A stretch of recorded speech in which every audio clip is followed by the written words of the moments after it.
ગુરુ માતા સુદીક્ષાજી સાત સંગાતજી પ્રેમથી બોલજો ધન્ય નિરાકારજી। આજે આપણે ખોટી ઉતાવળ ન કરો। શરીરમાં તાવથી બહુ જ તકલીફ થાય છે, તેમ શરીરની જેમ મન મગજનો તાવથી પણ બહુ જ તકલીફ થાય છે। આ તાવનું નામ છે ખોટી ઉતાવળ, માને આવેશ। નાની નાની વાતમાં ક્રોધથી માનસિક સંતુલન ખોઈ નાખવાથી મુશ્કેલીઓ થાય છે, તેથી પોતાના સંબંધીઓ સાથે બગાડી નાખે છે। તો ભગવાન બુદ્ધે એક ગામમાં પહોંચ્યા જ્યાં મોટા ભાગના લોકો તેમના વિરોધી બ્રાહ્મણો રહેતા હતા। એક મનુષ્ય તેમને ગાળો દેવા લાગ્યો। બુદ્ધ બીજા લોકો સાથે વાતો કરતા રહ્યા। ઘણી વાર પછી તે બ્રાહ્મણ ચૂપ થઈને તે બુદ્ધે પૂછ્યું, તમે કોઈને આપવા ઈચ્છો અને તે વસ્તુ ન લે તો શું તમે દરેક વસ્તુ આમ ફેંકી દેશો? તે બ્રાહ્મણે કહ્યું, ના। ત્યારે બુદ્ધે કહ્યું કે હું તમારી ગાળોને સ્વીકારનારો જ નથી, તો તે કોની પાસે રહેશે? તે જાણીને બુદ્ધને તે નમી ગયો અને તેનો શિષ્ય બની ગયો। તો જુઓ, ખોટી ઉતાવળ ન કરો। જે અવેશમાં જે બીજાને જેટલું નુકસાન કરીએ છીએ તેનાથી વધુ નુકસાન પોતાને થાય છે। આ રીતે અવેશગ્રસ્ત એટલે ખોટી ઉતાવળમાં જે ક્રોધમાં બીજાને જેટલી તકલીફ થાય છે તેનાથી વધુ નુકસાન પોતાને જ થાય છે ને શરીરમાં ઝેર ભરાય છે અને મગજમાં જેથી લોહીના રોગ થાય છે। તો જુઓ, ખોટી ઉતાવળ ન કરો।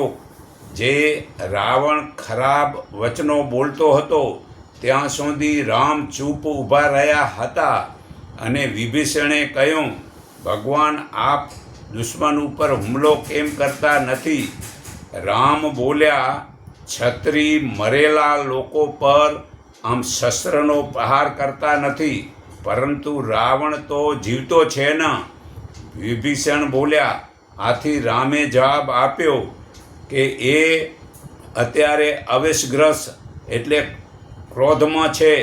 જે અવેશ ખોટી રીતે વર્તન કરે છે તે મનુષ્યને પડદામાં કોઈ ફેર નથી। તે આમ જડ વસ્તુમાં ખોટી વસ્તુમાં કોઈ ફેર નથી, કારણ કે એ સમય પણ મનુષ્ય મરેલો મૃત્યુની માફક જ હોય છે। તો જ્ઞાન વિનાનો હોય છે, જ્ઞાન વિનાનો તે જડ જ હોય છે।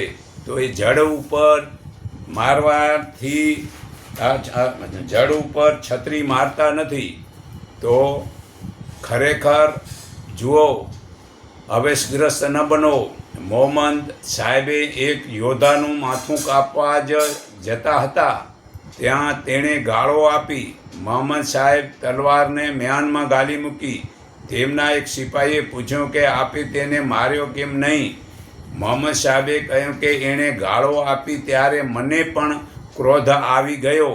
તે સમયે મારી ખોટી ઉતાવળને જ મારવો પહેલો જરૂરી છે।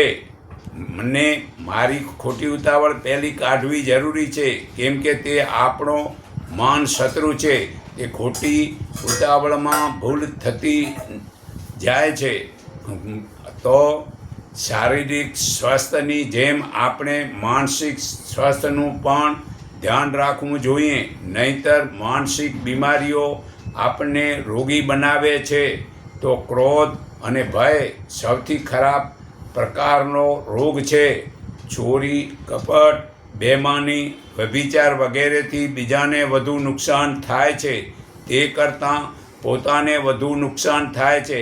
આ સર્વેનું ધ્યાન રાખીને દરેક વિવેકવાળા મનુષ્યનું કર્તવ્ય છે કે આત્મનિરીક્ષણ કરીને તેણે એ જોવું જોઈએ કે તેનું માનસિક સંતુલન બરાબર રહે છે કે નહીં। લોકો ખરાબ છે તેની ભૂલ છે, તો તેના દંડને માટે પ્રેમ અને સહાનુભૂતિની પ્રેમની સાથે તેમની મુશ્કેલીઓ સમજવી જોઈએ અને શુભ અવશ્ય અને સજ્જનતા સાથે વર્તવું જોઈએ.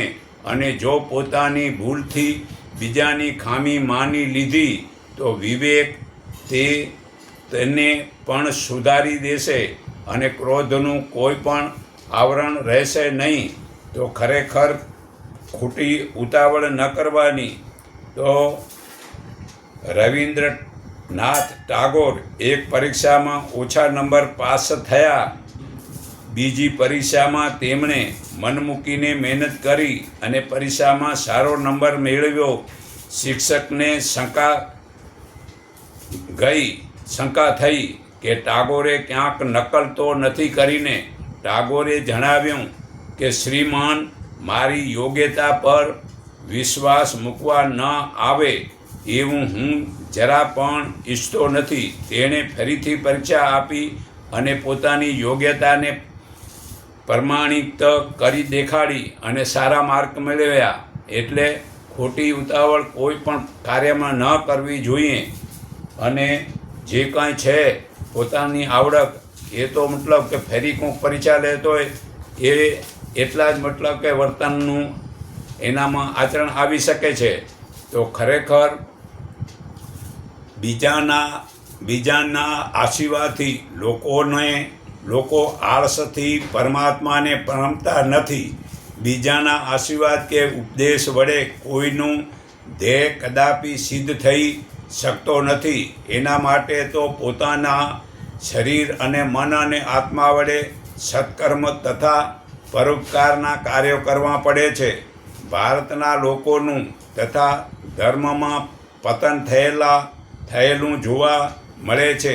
તેનું મુખ્ય કારણ એ છે કે કહેવાતા બ્રાહ્મણો ધર્મને પોતાનું પેટ ભરવાનું સાધન બનાવી દીધું છે. તે પોતાનો ધંધો ચાલે છે. તેમણે લોકોના મનમાં એવી જડ માન્યતા બેસાડી દીધી છે કે ભગવાનની મૂર્તિની પૂજા કરો, બ્રાહ્મણની સેવા કરો, તેમને દાન દક્ષિણા આપવાથી તો તમારી બધી જ ઈચ્છાઓના ફળ મળશે. તો આવા બ્રાહ્મણોના આશીર્વાદથી શું મનુષ્યને પાપના બંધનથી છોડાવી શકે? જો કોઈના આશીર્વાદથી જ બીજાનું કલ્યાણ થઈ જાય તો આજે સંસારમાં કોઈ પણ દુઃખી જોવા ન મળે. આવા વ્યર્થ ખોટા વિચારને કારણે જ લોકો આળસુ અને કર્મને છોડી દે છે.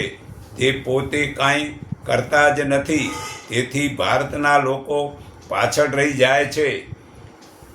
આશીર્વાદ આપવો એ એક ગૌરવશાળી જવાબદારી છે.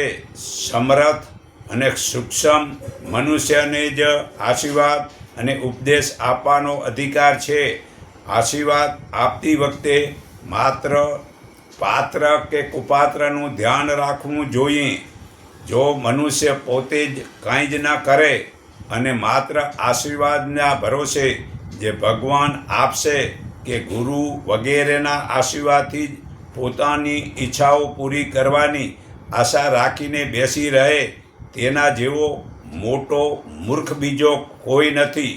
જુઓ, ધૃતરાષ્ટ્રએ પણ મહાભારતના યુદ્ધ પહેલાં અર્જુનજીને વિજયભાવના આશીર્વાદ આપ્યા હતા, પરંતુ દુર્યોધન પોતાનો પુત્ર હોવા છતાં તેને વિજયભાવના આશીર્વાદ માગ્યા છતાંય આપ્યા નહોતા.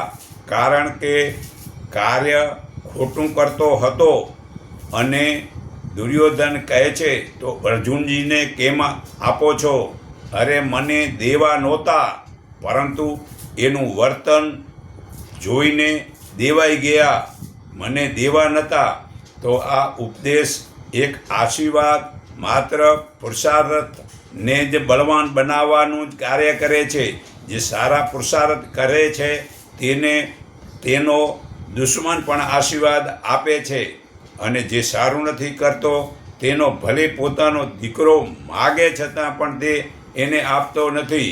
તો આશીર્વાદ આપનાર પ્રત્યક્ષ જો આપણી સાચી શ્રદ્ધાની ભાવના હોય તો આપણા મનમાં ખૂબ જ ઉત્સાહ જાગૃત થાય છે અને બીજાને કાર્યની સફળતાનો વિશ્વાસથી ચોક્કસ કાર્ય થાય છે તથા તે સત્કર્મ તથા પરોપકારના કાર્યોમાં લાગી જાય છે અને તેનો વિકાસ થાય છે.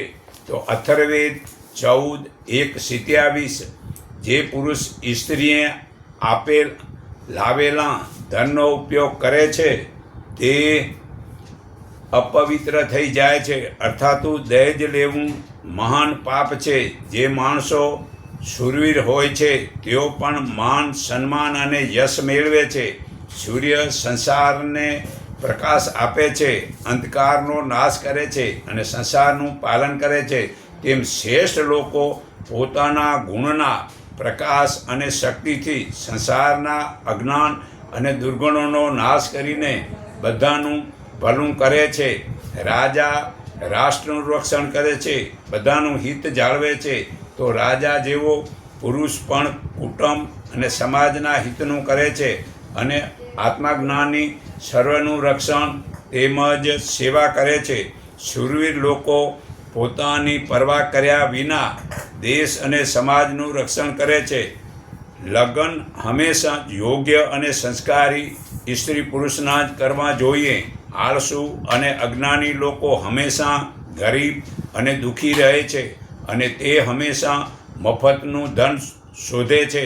આવા લોકો લગ્નને પણ ધન કમાવાનો ધંધો બનાવી દે છે અને જબરદસ્તી દહેજ લેવાનું પાપ કરે છે. લગ્ન સમયે સ્ત્રીને પિતા તરફથી જે કાંઈ ધન મળે છે તે ધન સ્ત્રીનું ગણાય છે. પતિને તે ધનનો ઉપયોગ કરવાનો અધિકાર હોતો નથી. દહેજ લેવું એ ગુનો છે. તે ધનથી આત્માનું પતન કરીને પુરુષના માન સન્માન યશ ગૌરવ બધાને ધૂળધાણી કરે છે.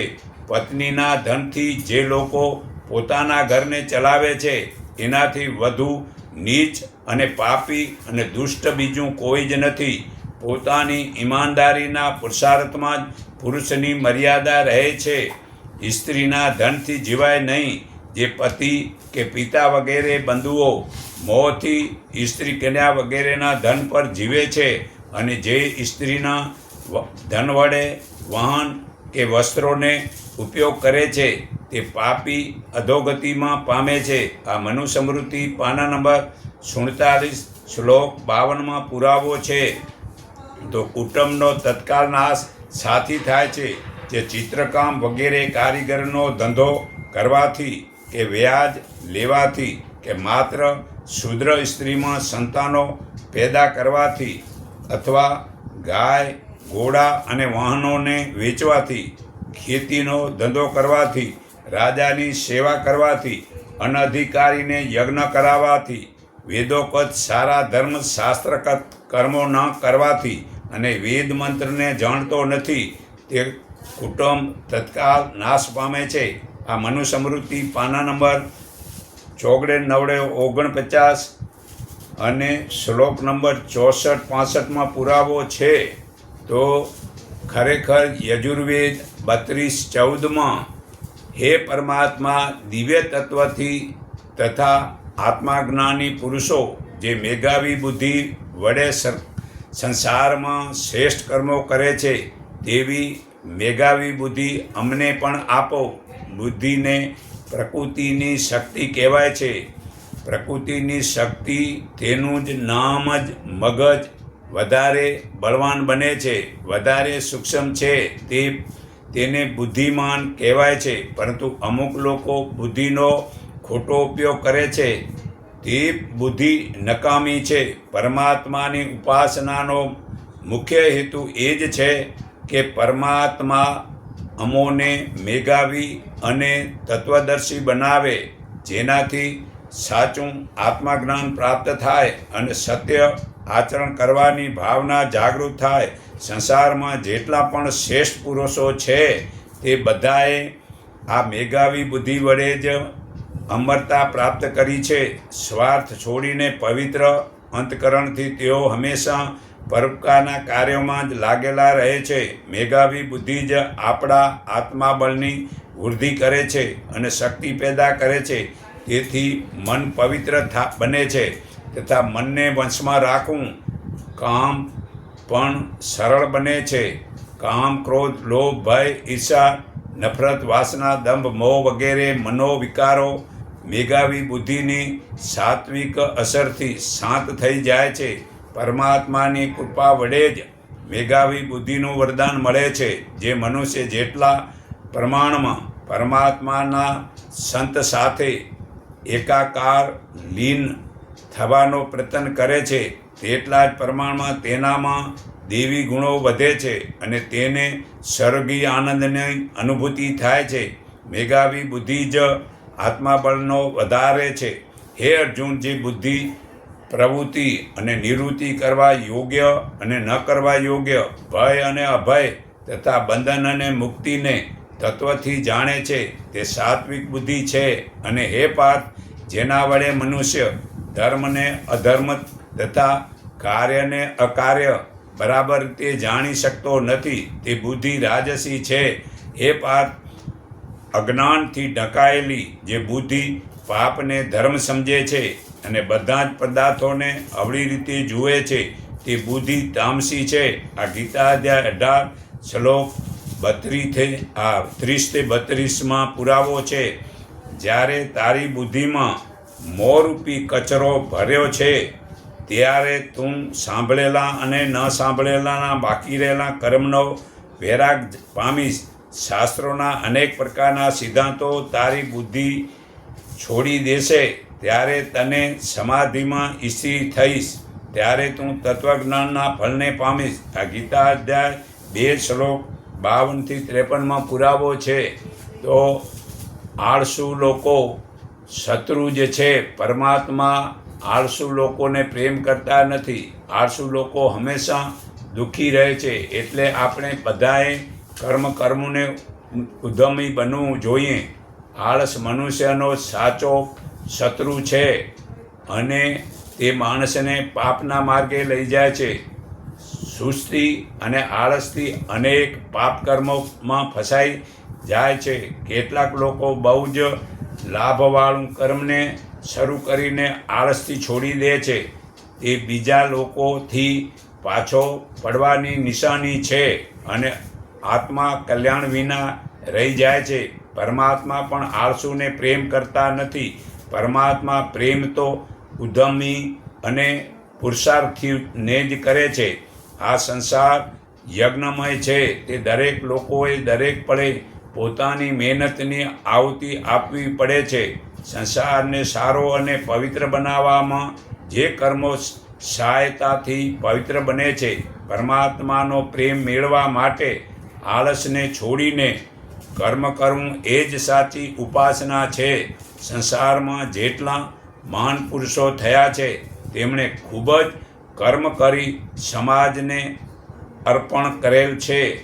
રામકૃષ્ણ પરમહંસ, મહર્ષિ દયાનંદ, સ્વામી વિવેકાનંદ, સ્વામી રામતીર્થ, લોકમાન્ય તિલક, મહાત્મા ગાંધી, હાલના વડાપ્રધાન નરેન્દ્ર મોદી વગેરે અનેક મહાપુરુષોના જીવનમાં આપણે પ્રેરણા મળે છે. આપણું એ કર્તવ્ય છે કે આપણે તે આળસ છોડીને અને બીજાને પણ આળસરૂપી રાક્ષસમયથી મુક્તિ અપાવીએ. એ જ મનુષ્યનું કર્મ છે. તો ખરેખર ગીતા અધ્યાય 2:32 આગળ તમે વાંચી લેજો. આ આળસ છોડી દો તો હું સર્વના હૃદયમાં રહેલા પરમાત્માને હું મારા હૃદય ભાવથી નમન કરું છું. એકને ઓળખો, એકને માનો, એક સંક્ષીણ થાવ, એટલું કહી હું મારી વાણી વિરામું છું.